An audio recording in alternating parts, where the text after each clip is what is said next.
C'est une première très attendue aux États-Unis.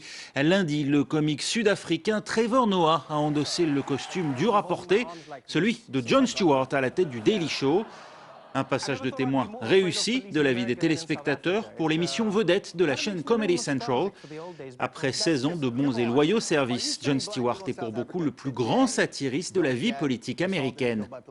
Le Mexique aussi a son Jon Stewart. Il s'appelle Chumel Torres et tente de faire rire dans un pays où l'actualité est bien souvent dominée par les faits divers liés au cartel de la drogue et à la corruption. Un pari pas toujours facile à relever. Nos correspondants Laurence Cuvillier et Mathieu Commun l'ont rencontré. Esto es el flash! 2 fois par semaine, les internautes mexicains se ruent sur son programme. L'actualité vue par Chumel Torres, ou comment rire dans un pays où les crimes et les cartels de la drogue font toujours la une des journaux. Je suis content de voir que les gens comprennent ça. Au début, on craignait que ce soit mal pris, que les gens allaient nous attaquer en disant « Vous vous moquez des morts !» Mais non. Bien sûr que ces morts nous remplissent d'indignation, mais nous, on se moque de tout ce qui entoure ces faits d'actualité. Aujourd'hui en studio, Chumel commente la publication d'un rapport glaçant sur la disparition de 43 étudiants enlevés par la police il y a plus d'1 an. El licenciado presidente Don Pegaso Peña Nieto dijo que él, como todos, quiere saber toda la verdad sobre lo que pasó en Iguala, lo cual es bien chingón porque es el presidente. Imagínense que no quisiera saber, así de, no, ya no quiero, pues es importante, pero yo no voy a saber, mejor aquí yo me ando acá. Ay, no sé, ¿qué pasó?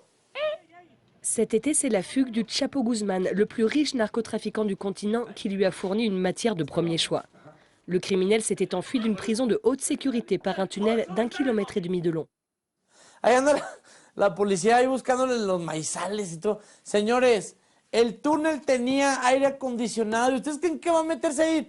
Ah, ya escapé en chingón. Voy a echar la hierba. No, hombre, me lleva la verga. Ah, qué bueno que escapé. Me voy a subir al árbol ese. No, pinche helicóptero y no sé, pinche teletransportación, algo chingón. Dans un pays où les jeunes perdent confiance dans les grandes chaînes nationales, Chumel et ses programmes, diffusés exclusivement sur Internet, rassemblent 1 250 000 spectateurs chaque semaine.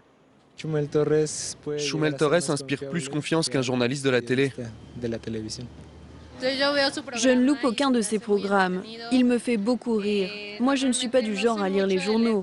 Ma seule source d'information, c'est lui.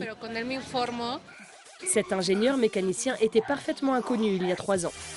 Ses commentaires acerbes sur la politique mexicaine ont d'abord fait de lui une star de Twitter, avant qu'il ne lance son Pulso de la República, entendez, le pouls de la République. C'est l'un des avantages d'Internet. On n'est pas obligé de faire des émissions parfaitement sophistiquées dès le début. On peut apprendre peu à peu le métier. Le métier, il l'a tellement bien appris qu'aujourd'hui, son programme fait travailler 7 personnes à plein temps. Chumel diffuse désormais une version anglaise de son programme, où il compte donner un point de vue latino-américain sur l'actualité mondiale, El Pulso, avec l'accent s'il vous plaît.